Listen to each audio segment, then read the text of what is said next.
mbote balandi ya bino bandeko na biso eza ya bino kaka Pamphile ndeko na bino lelo toyolobela toya dimanche toyolobelaka situation ya mboka ndenge mboka na biso eza mboka ezomarche mabe bagere banzala sociale tout cela lelo toyolobelaka likamba ya mbongo oyo ezobima epa bandeko na biso badepute vraiment ezopesa biso mpasi awa na mboka bapaya tomona tosufri awa po tozwa mwa mbongo me bandeko na biso ya badepute bazosakana mbongo neti eloko mosusu biso awa ezopesa biso mpasi neparike toya jaloux na bino tozotala sociale ya bana eza bien te kolia makambo nyonso tu eza bien te mais bino bozosakana mbongo ya $20,000 c'est beaucoup mon frère hein?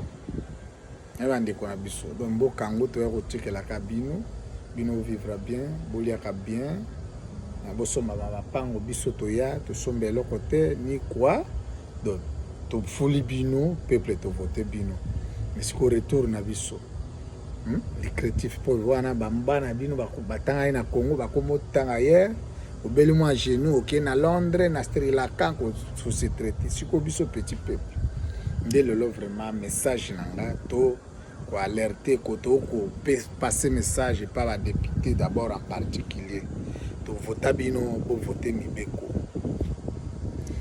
mibeko ba loi sociale makambo tout mais vous êtes là bokenaka kosakana surtout nde boza union sacrée seulement oyebisa biso eza gouvernement bawario donc on ne sent pas mon frère on ne sent pas les piments et puis naye kolobela pisusu ndeko na biso Eliezer video eza mingi pa na yo Eliezer tika bongai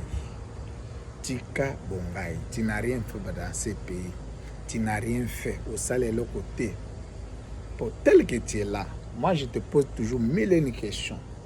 Est-ce que vous avez une vidéo où vous avez kabela bato quand tu étais à l'opposition? Et bon, tant vous avez tambala makolongo, tant vous avez tambela ni quoi? Non, on a jaloux contre eux, on a félicité kayo le baka mais papa. Quand bozo mikumi ça que peuple va souffrir et puis ça m'a kanda et puis ça m'a problème.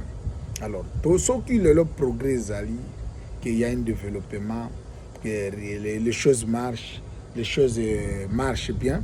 Tu peux féliciter bino, toi jaloux na bino te.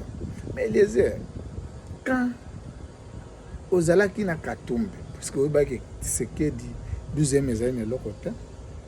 Oui, tu es allé à Lumbashi, ça adhéré na parti na bino to soutenir Moïse. Nathan on moni aux Zimbongo 21,000 bambo plus que ça on est ba tonabino ba oloba o ba na kati leader na biso Martin Fayulu oloba.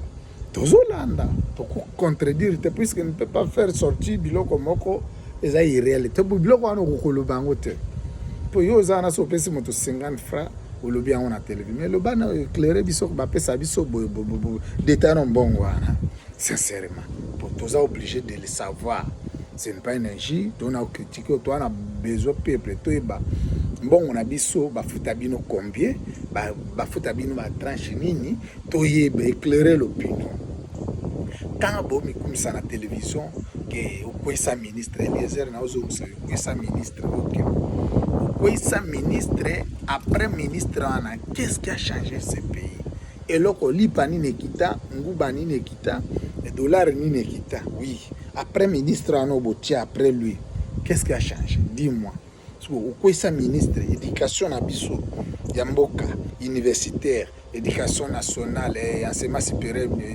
et enseignement vraiment primaire et secondaire qu'est-ce qui a changé mes amis deuxième problème eroza une opposition obando mama Bolive azwa yo mema na Équateur kuna ntango mema na Équateur eza mwasa Kabila te ko yolinga te ke Martin Fayulu da ke sangana Kabila toala bato nyonso boni union sacrée o mama wana lo ba union sanitaire bazava zabata Kabila les fruits de Kabila alors il faut te féliciter Kabato yo so benga vidéo moko so benga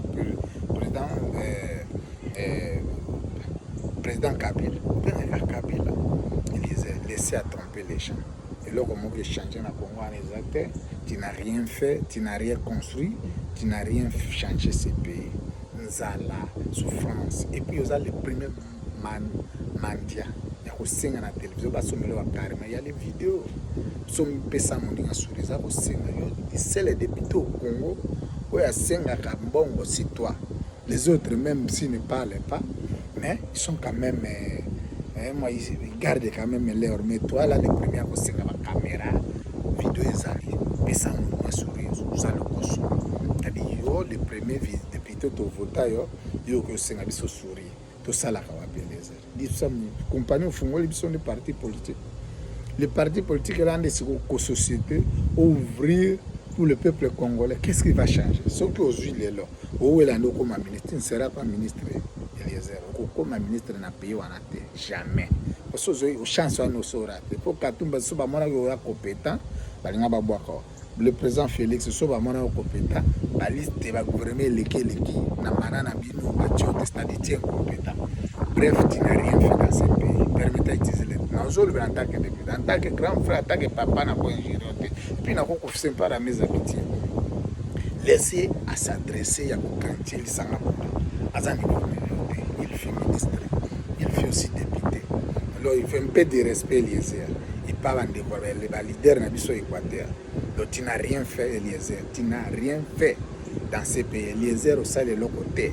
Liambon Rayo, mais à la fin, tu as deuxième mandat, tu as voté, tu as déjà position. Ne pensez pas que ceux qui, au moins, taxi, ceux qui embouteillage, hôtel, non, papa, Kabila va téléviser, pensez pas que ceux qui ont on peut savoir 1000 francs, 2000, on peut savoir le peuple, on peut savoir le bio, au Kabolana, on peut savoir combien.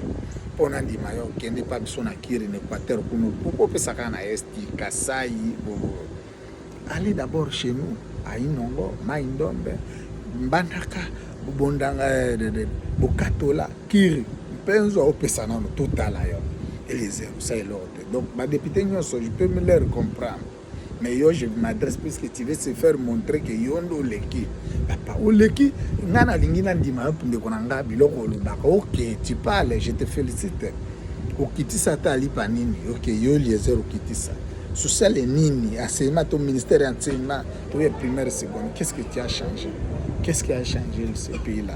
Donc tu n'as rien fait dans ce pays. Donc, mandat prochain, Tokolongo Labino. Ça, message n'a pas été mais ça, mandat prochain, vous avez soustraire trop, c'est trop. Vous avez le retard, vous développez le pays, social les athées, ça les athées. Donc, bref, vous avez destitué Bino. Vous avez destitué Bino, pardon, vous avez destitué Bino, mais mandat prochain, c'est ça. Il y a une élection, mais la tête pour Bino, vous allez total après l'élection, Eliezer. Nous avons fini à bannir que le parti politique, ils ont un secrétaire, parti politique, ils existent. Un père, ils ont un père, Koufati. Yo lokolo bandi obi seko na seko ok après député tout le monde a soko bano pesa bato sourire en politique to kanisa ki ko engager des films au l'élection na télévision pensez que comme ministre de la communication jamais tu ne seras pas ministre Eliezer. Message vidéo est pour nayo tu ne seras pas ministre dans notre gouvernement. Alors chassez le mandat prochain pour la Bible. Merci message nanga petit.